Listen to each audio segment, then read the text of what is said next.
Hey budget gardeners, Vita Loca here. Join me today as I show you what I plan to do with my amaryllis bulbs during the summer months. So let's go.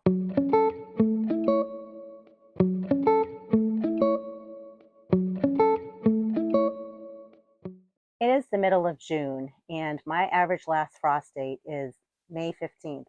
So I am well past my average last frost date. And I wanted to show you what I'm planning to do with all of these beautiful amaryllis bulbs that I have right here. Did you know that these bulbs are actually hardy in certain zones? They're typically hardy in USDA zones 8 through 10, but they definitely are not hardy here where I live. I haven't bought amaryllis for a number of years. I've just had these same bulbs, and what's nice is they reproduce. So I actually have little baby bulbs that come off of the big bulbs, which increases my stock, which is super nice. Most people treat this bulb as an annual, meaning each winter they buy it or they're gifted it and they enjoy the beautiful blooms that come off of these plants, lots of different colors. But then after the plant stops producing blooms, a lot of people just assume the plant is done and you're going to throw away the bulb. But why throw away your bulbs each year? That can be very expensive. And if you can save your bulbs and basically force your bulbs to bloom for you year after year, I say it's worth the shot. There are many reasons why you might want to save your bulbs year after year. The first one I already touched upon, the reason being it saves you a lot of money. So you just are basically reusing the same bulb every year, and then you're even multiplying your stock by doing so. And another reason is maybe there's some sentimental reasoning behind that bulb. Maybe someone you love gave you that bulb, or maybe that plant or that bulb was at someone else's house and they can't care for it anymore, so you've taken it in. There are so many different reasons why you might want to save your amaryllis bulbs each year. And then who doesn't love propagating plants? So if you have a specific amaryllis bulb that you just are in love with and you want to have more of that type of bulb, but you don't want to keep buying it, you can have a mother plant, and eventually that mother plant will produce offsets or bulblets. And that's another great way to propagate your stock in a particular type of plant that you have. In the wintertime, after my amaryllis plants bloomed, what I did was I waited until there were no more blossoms on a particular stalk.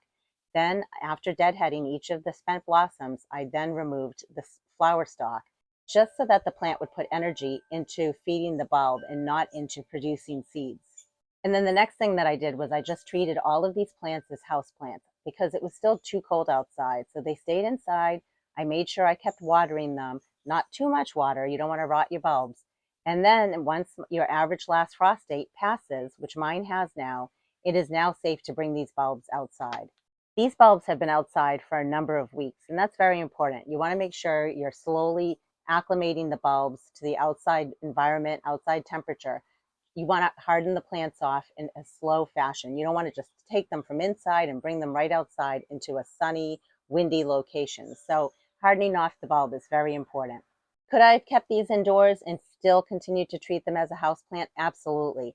But it's my preference to bring them outside. I don't really like to keep a lot of house plants indoors, but you definitely could do that if you wanted to. Now, all of these plants are in individual pots. There are a number of things I could do at this point. I could leave all of the plants in their individual pots, or I could take all of the plants out of their individual pots and I could put them into one big, large pot. And one of the reasons why you might want to do that is because it's just easier to move around one pot rather than a whole bunch of pots. Another reason is it's just easier to water one pot. So that's one consideration there if you want to keep all your plants in one large container. And let's say you don't want to keep your plants in these pots. Another option is you can remove all the bulbs from the pots and you can plant the bulbs out in your landscape somewhere.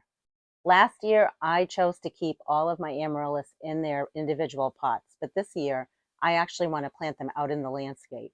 And my reasoning behind that is because I just don't want to have to take care of watering them. I just want them to do their own thing. And I do have drip irrigation set up out in my landscape in the flower bed that these are going to go into. So I know that they will be watered automatically every day. So if you do choose to plant these out in the landscape or you choose to plant them into a bigger container, just remember, you want to make sure that the shoulders or the top part of the bulb is above the soil level. And then you want to place them in a sunny location. It doesn't need to be full scorching hot sun, but it should be at least a part sun location.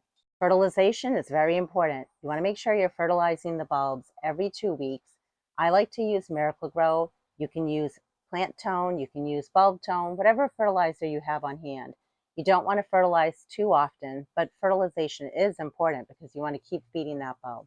So for the video today, what I'm going to do is I'm just going to show you my process for removing these bulbs from the pots and planting them out in the landscape. Now there's a whole entire process about what to do later in the summer in terms of putting these bulbs into dormancy and then forcing them to bloom around the holidays. And I have videos showing you that whole process. What I'll do is I will put both of those video links down in the description area below in case you're interested in watching those. So let's go to the flower bed where we're going to be planting these amaryllis bulbs. You can see compared to my hand that this bulb right here is very small. And this is one of the offshoots or bulblets. It's basically a baby that came off of the mom plant last year. And it didn't bloom for me. It might not even bloom for me next year. But you can see it's trying to push out some new growth, and that's always a positive sign. So all I'm going to do right now is gently remove this bulb from the pot.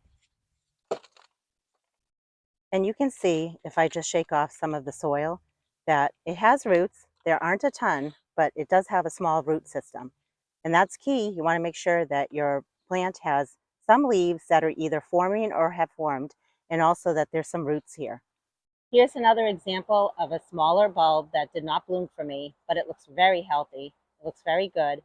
The goal each year is to get these little baby bulbs to get larger, and eventually they will bloom for us. So again, I'm just very gently trying to pull the bulb out of the pot. After a couple of tugs on each side of the bulb, I am able to loosen it up. And I like to just basically remove some of the soil and loosen up the roots, just so that they're not going in this circular fashion in the ground. I want them to spread out when we plant them out in the landscape. And that has a really nice root system to it. For this one here, you can see that it's a little bit larger of a bulb.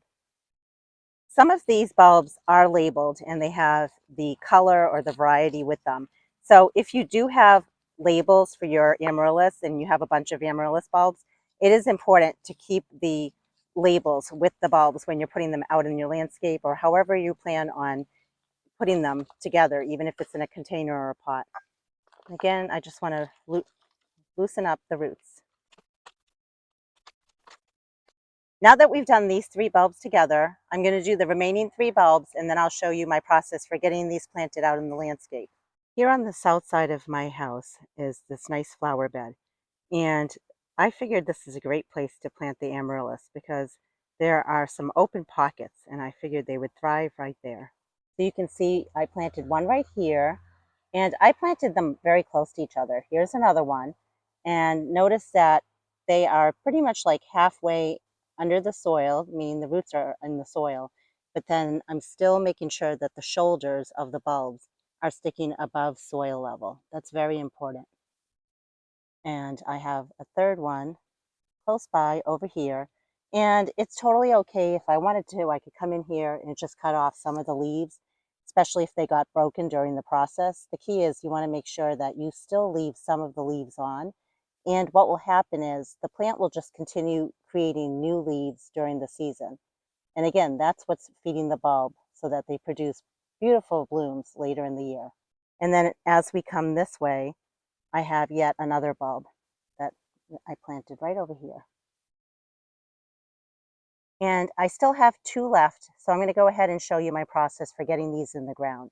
Personally, I feel like it's a lot less work to take your amaryllis bulbs and just put them out in your landscape and let Mother Nature take care of them.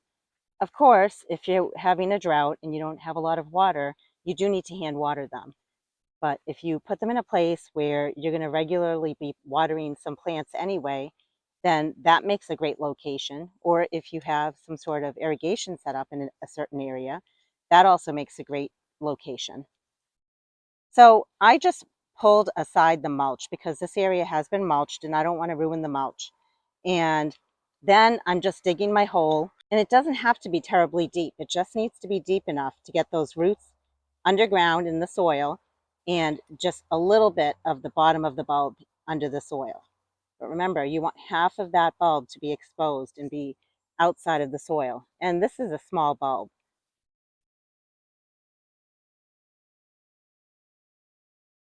just pushing it down gently, and then I'm going to backfill, making sure I cover those roots. And I can just push down gently on the bulb and backfill. And now I can go ahead and just get my mulch back into place. And that's it. It's actually very simple. And here's the other small bulb. So we're just going to place it right nearby. And there aren't a lot of roots here, so this one will be really easy.